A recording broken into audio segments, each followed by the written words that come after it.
कभी कभी जमीन से खड़े होकर आसमान पर चमकते हुए तारों को देखकर ऐसा लगता है कि शायद हमारे इस यूनिवर्स में हमारी जमीन जैसे और भी बहुत सारे प्लैनेट हैं जहां हम जैसे ही लोग रहते होंगे, जहां अर्थ की तरह ही जिंदगी पाई जाती होगी। अगर कुछ लम्हों के लिए मान भी लिया जाए कि सिर्फ हमारा अर्थ ही एक ऐसा प्लैनेट है जहां पर जिंदगी बिल्कुल आसान है, तो फिर ये बात भी इंसानी दिमाग की समझ में नहीं आती। क्योंकि अगर सच में जिंदगी अर्थ के अलावा किसी और प्लैनेट पर एग्जिस्ट नहीं करती, तो फिर हमारी जमीन की तरह दूसरे लाखों और करोड़ों चमकते हुए प्लैनेट्स का आखिर मकसद क्या है? यही वो सवाल है जिसको जानने के लिए हम बहुत सारे स्पेसक्राफ्ट और सैटेलाइट स्पेस में भेज चुके हैं, सिर्फ और सिर्फ यही जानने के लिए कि आखिर वहाँ पर जिंदगी एग्जिस्ट करती है या फिर नहीं। हमारा यूनिवर्स इतना बड़ा है कि पिछले 100 सालों में हम इसका सिर्फ 1% हिस्सा समझ सके हैं, और इस हिस्से में अब तक जो कुछ भी नजर आया है वो आज हम इस वीडियो में डिस्कवर करेंगे। आसू टीवी की एक और वीडियो में आप सबका खुशामदीद। अगर आप आसू टीवी की वीडियो पहली दफा देख रहे हैं तो चैनल को भी सब्सक्राइब कर लें। बाकी प्लैनेट्स पर जिंदगी पाई जाती है या फिर नहीं, ये क्लियर करने के लिए नासा ने सबसे पहले चांद पर जाने का फैसला किया था, क्योंकि चांद ही वो वाहिद सियारा था जो बाकी सियारों से अर्थ के बहुत ज्यादा करीब था। आज से करोड़ों साल पहले जब चांद हमारी जमीन से टकराया था, तब से ही ये हमारी जमीन के गिर्द गोल चक्कर काट रहा है। क्योंकि हमारी जमीन से चांद का फासला सिर्फ 3,84,000 किलोमीटर बनता है। इसीलिए पहली बार अमेरिका ने 21 दिसंबर 1968 में एक स्पेसक्राफ्ट स्पेस में भेजा था। इस स्पेसक्राफ्ट का नाम अपोलो 8 था, जिसे उस वक्त बनाने में 310 मिलियन $US का खर्च आया था, जिसे 3 एस्ट्रोनॉट्स के साथ चांद पर एक खास मिशन के लिए भेजा गया था। इन्हें चांद के गिर्द एक चक्कर काटकर उसका जायजा लेकर वापस लौटना था। जमीन से चांद की ये दूरी इतनी दूरी थी कि इन्हें वहां तक पहुंचने में 70 घंटों का वक्त लग गया था। चांद का पूरा एक चक्कर काट कर इन्हें वहां और तो कुछ नहीं मिल पाया, मगर ये तीनों पहले ऐसे इंसान थे जिन्होंने अर्थ राइज देखा था। जैसे हम अक्सर जमीन पर सनराइज या फिर मून राइज को देखते हैं, उसी तरह इन्होंने चांद पर खड़े होकर अर्थ राइज देखा था। ये शानदार फोटो उस वक्त अपोलो 8 से बनाई गई थी। उसके बाद 1969 में ठीक 1 साल बाद नासा का स्पेसक्राफ्ट अपोलो 11 पहली बार चांद पर लैंड हुआ था, और कमांडर नील आर्मस्ट्रॉन्ग वो पहला शख्स था जिसने चांद पर पहली दफा कदम रखा था। ये जो वीडियो क्लिप आप देख रहे हैं, ये उसी वक्त की है जहां ये दोनों एस्ट्रोनॉट्स पूरे 2 घंटों तक चांद पर घूमते रहते हैं और वहां की मिट्टी के सैंपल लेकर वापस अर्थ की तरफ निकल पड़ते हैं। मून पर पहुंचकर हमें ये पता चला कि चांद पर ना ही हवा है और वहां जमीन के मुकाबले ग्रेविटी भी बहुत कम है। इस वजह से आज भी वहां एस्ट्रोनॉट्स के जूतों के निशान मौजूद हैं। इस मिशन में नासा को चांद पर एलियन तो नहीं दिखे, लेकिन चांद के गिर्द घूमने वाली सैटेलाइट जो हर वक्त हमें चांद की फोटो भेजती है, उसमें काफी कुछ देखा जा चुका है। एलियन रिसर्चर स्कॉट सी वेरिंग का मानना है कि नासा की तरफ से पब्लिश की जाने वाली चांद की फोटोज में ऐसे बहुत सारे पॉइंट देखे जा चुके हैं जहां पर अंडरग्राउंड एलियन मौजूद हो सकते हैं। रोजाना चांद पर बनने वाली फोटोज में एक ऐसी फोटो भी सामने आई जहां एक अजीबोगरीब किस्म की छोटी सी बिल्डिंग नजर आ रही थी। ये वो चीज थी जो चांद पर नजर आने वाली बाकी सभी चीजों से बिल्कुल अलग नजर आ रही थी। उसके चंद ही दिनों बाद नासा ने दोबारा जब चांद की फोटो अपडेट की, तो वो बिल्डिंग जो पिछली फोटो में नजर आ रही थी वो अपनी जगह नहीं थी।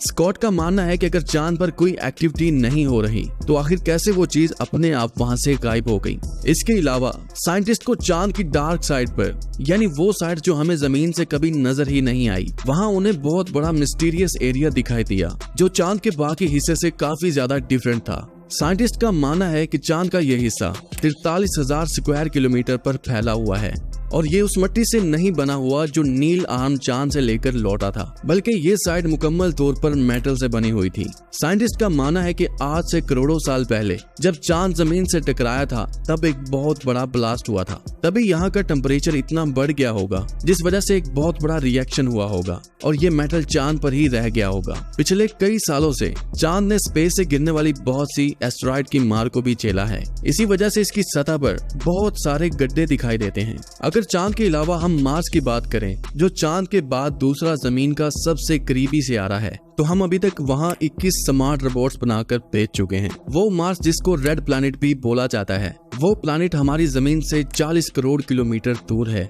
ये दोनों प्लैनेट सूरज के गिर्द अपने अपने लूप में चक्कर काट रहे होते हैं, जहां पर हर वक्त इन दोनों का फासला एक दूसरे से बढ़ जाता है। मगर 2 सालों में एक वक्त ऐसा भी आता है जब ये दोनों प्लैनेट्स बिल्कुल आमने सामने होते हैं, और तब ये फासला सिर्फ 6 करोड़ 20 लाख किलोमीटर रह जाता है। इतना फासला कि अगर हम अर्थ के 20,000 चक्कर काटें तो तब ये फासला पूरा होगा। जमीन से मार्स तक अभी जो भी रोबोट्स भेजे गए हैं उनको वहां तक पहुंचने में 7 महीनों का वक्त लग गया था।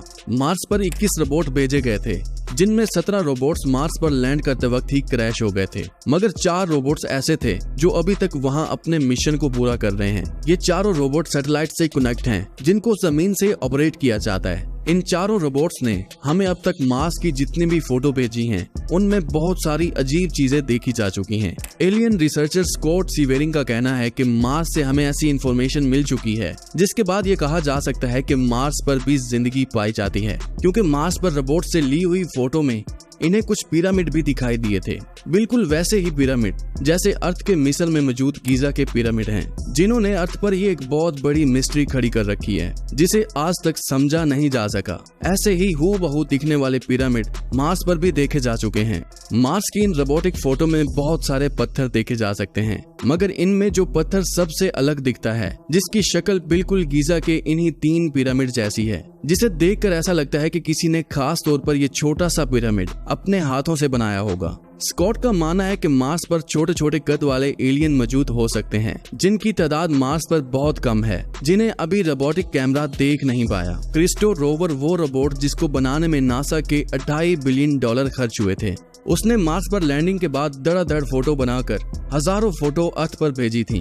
इसकी बनाई हुई सभी फोटो में ज्यादातर पत्थर और पहाड़ दिखाई देते हैं, लेकिन चंद फोटो ऐसी भी हैं जिन्होंने सोशल मीडिया पर काफी सवाल खड़े कर दिए थे, क्योंकि इस फोटो में पहली दफा ऐसा देखा गया था जो बहुत ज्यादा अजीब था। इन रोबोटिक कैमरा से ली हुई ज्यादा वायरल होने वाली फोटो वाइकिंग 1 ने बनाई थी, जिसमें मार्स पर एक बहुत बड़ा फेस देखा जा सकता है। कई लोगों ने इसको इत्तेफाक समझा, मगर कई साइंटिस्ट का ये मानना है कि हजारों साल पहले मार्स पर भी कुछ लोग रहा करते होंगे जिन्होंने ये स्टैचू बनाया होगा। 2015 में क्रिस्टो रोवर की एक और फोटो बहुत तेजी से हलचल मचाती है, जिसमें मार्स की सतह पर एक हड्डी पड़ी हुई दिखाई देती है। इसको देखकर ऐसा लगता है कि जैसे ये किसी छोटे से हाइट वाले एलियन की बहुत पुरानी हड्डी थी और वक्त के साथ साथ पूरी तरह से ये गल चुकी थी। लेकिन 2016 में मार्स से आने वाली इस फोटो ने सबको हिला कर रख दिया था, जिसमें मार्स की सतह पर एक खोपड़ी पड़ी हुई देखी जा सकती है। इसको देखते ही एलियन रिसर्चर्स का पूरा यकीन था कि मार्स पर कुछ सालों पहले एलियन रहते थे, या फिर यहाँ अभी भी एलियन का बसेरा है।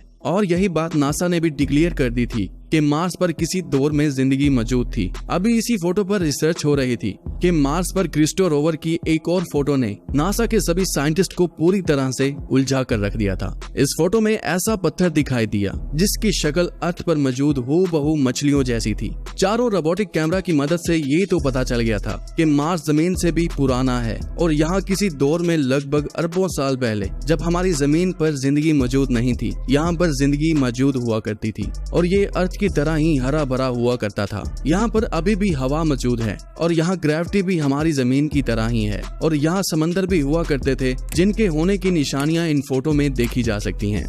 कई रिसर्चर्स का ये भी कहना है कि ये समंदर अभी भी मार्स की सतह के नीचे दबे हुए हैं। 2014 में मार्स रोवर ने रात के वक्त एक ऐसी फोटो बनाई जिसको देखकर यह कहना गलत नहीं होगा कि मार्स पर अभी भी एलियन का बसेरा है, क्योंकि इस फोटो में चट्टान के अंदर से एक अजीबोगरीब लाइट निकलती हुई दिखाई दे रही थी।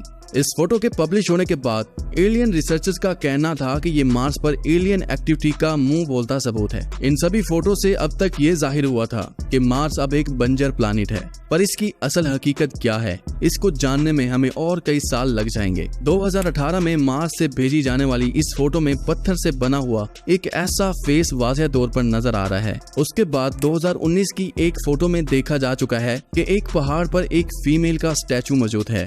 साइंटिस्ट का ये भी मानना है कि मार्स पर मौजूद एलियन हमसे भी बहुत ज्यादा एडवांस हैं। वो कोई ऐसी टेक्नोलॉजी का इस्तेमाल करते होंगे जिससे वो इन भेजे जाने वाले रोबोटिक कैमरा में फिजिबल नहीं हो रहे होंगे। और इस बात का अंदाजा इस बात से लग सकता है कि इस फोटो में इन्होंने मार्स पर एक इंजन पड़ा हुआ देखा था, जिसके ऊपर मिट्टी के जमने की वजह से वो मार्स की सतह का एक हिस्सा बन चुका था। या तो ये कोई इंजन था या तो फिर ये कोई इत्तेफाक। उम्मीद करता हूँ आज टीवी की ये वीडियो भी आप भरपूर लाइक और शेयर करेंगे। आज के लिए इतना ही, मिलते हैं बहुत जल्द। अल्लाह हाफिज।